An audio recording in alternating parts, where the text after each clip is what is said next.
Hello everyone. Last video में हमने force के बारे में पढ़ा था, उसके इफेक्ट के बारे में पढ़ा था, इनर्शिया क्या होता है ये पढ़ा था। अब फिर फर्स्ट लॉ ऑफ मोशन जो न्यूटन का फर्स्ट लॉ है उसके बारे में पढ़ा था। अब हम सेकेंड लॉ के बारे में पढ़ेंगे। सेकेंड लॉ क्या है उससे पहले हमें देखना होगा कि मोमेंटम क्या होता है। जो सेकेंड लॉ है वो मोमेंटम से रिलेटेड है, तो इसलिए पहले हमें पता होना चाहिए कि मोमेंटम क्या होता है। तो momentum is a characteristic property of a moving object. अगर कोई बॉडी मोशन में है तो उसके पास मोमेंटम होगा। मोमेंटम क्या है कि अगर कोई बॉडी मोशन में है उसके पास मोमेंटम होता है, वो उसकी किसी मूविंग बॉडी की कैरेक्टरिस्टिक प्रॉपर्टी है। तो it is a characteristic property of a moving object.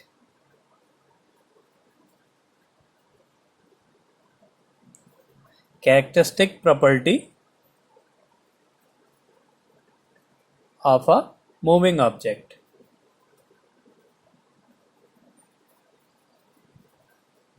तो ये तो ठीक हो गया कि जो मोमेंटम होता है वो किसी मूविंग ऑब्जेक्ट की कैरेक्टरिस्टिक प्रॉपर्टी है।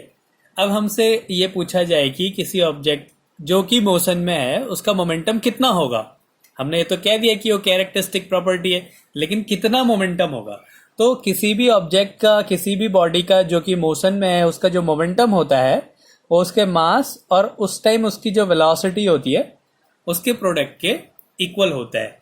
तो momentum is the product of mass and velocity. जो मोमेंटम हम फाइंड करेंगे उस ऑब्जेक्ट का मास और वेलोसिटी को मल्टीप्लाई कर देंगे तो मोमेंटम मिलेगा। अब मोमेंटम क्या है? एक वेक्टर क्वांटिटी है। मोमेंटम एक वेक्टर क्वांटिटी है। इसका जो यूनिट है वो मास का यूनिट हो गया किलोग्राम, और वेलोसिटी का मीटर पर सेकंड। तो मोमेंटम की यूनिट हो गई किलोग्राम मीटर पर सेकंड। तो ये तो हो गया मोमेंटम। अब इसके बाद हम पढ़ेंगे कि सेकंड लॉ क्या है। Second law of motion.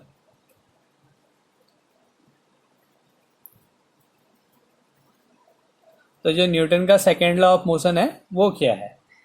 जो सेकंड लॉ है ये कहता है कि force is directly proportional to rate change of momentum. According to second law, force is directly proportional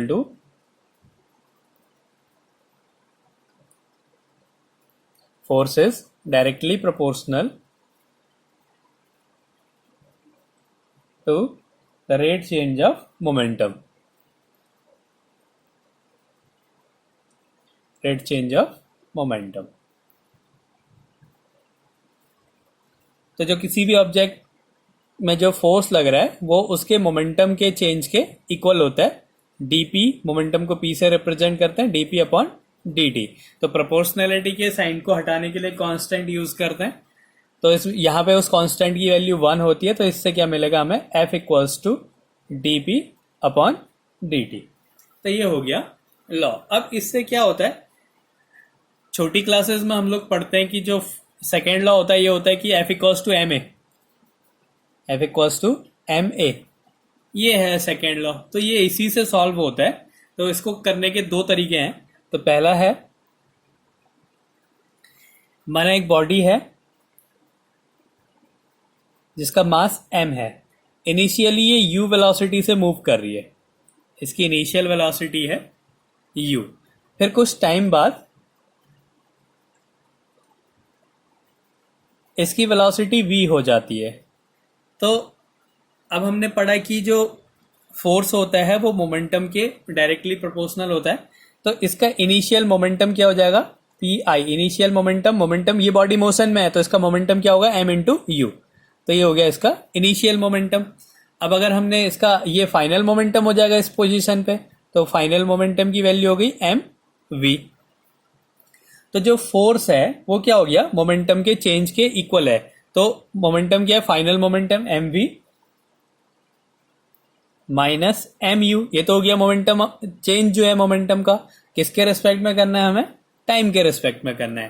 तो ये हो गया change in momentum with respect to time. अब हमने क्या करा?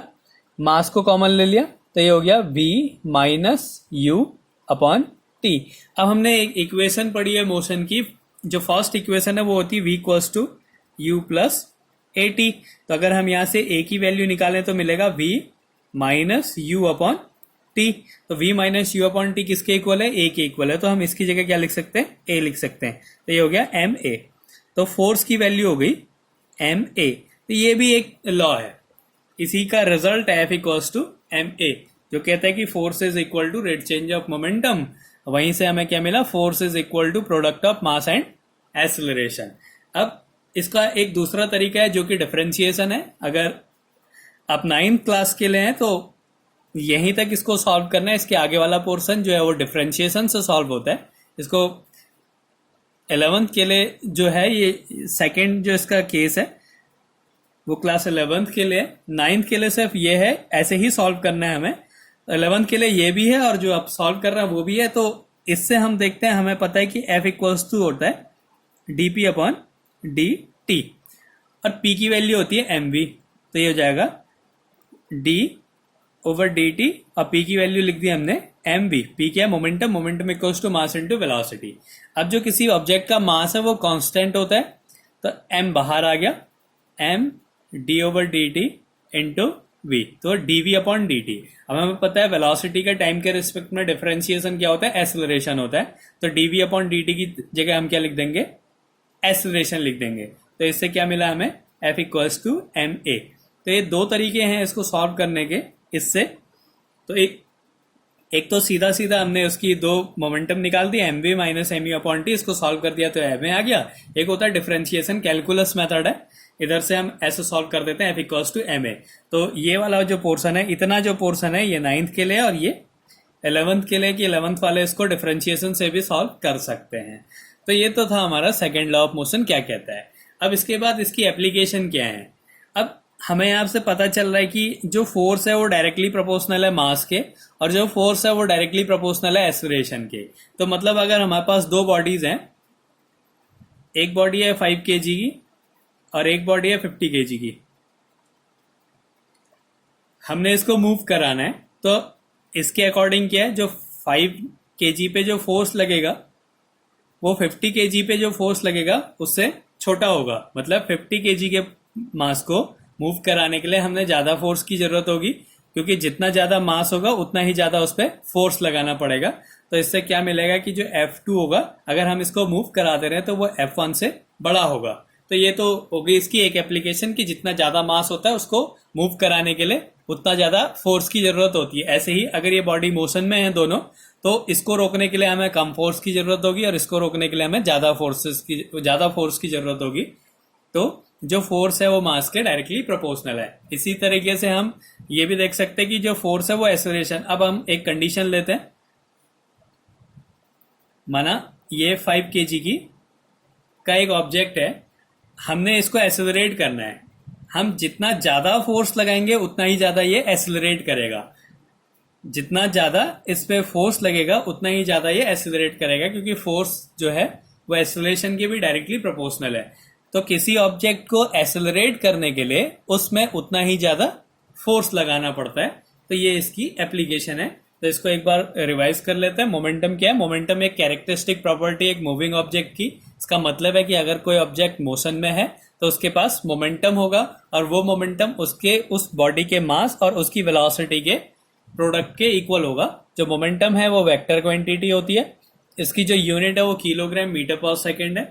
फिर इसके बाद जो सेकेंड लॉ ऑफ मोशन है न्यूटन का, वो कहता है कि जो फोर्स होता है वो डायरेक्टली प्रोपोर्शनल होता है रेट चेंज ऑफ मोमेंटम के।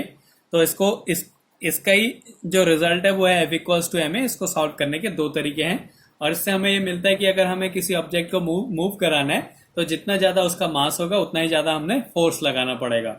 अगर किसी ऑब्जेक्ट को हमने एक्सेलरेट करना है तो जितना ज्यादा फोर्स लगाएंगे उतनी ही ज्यादा वो एक्सेलरेट होगी। तो ये है हमारा सेकेंड लॉ।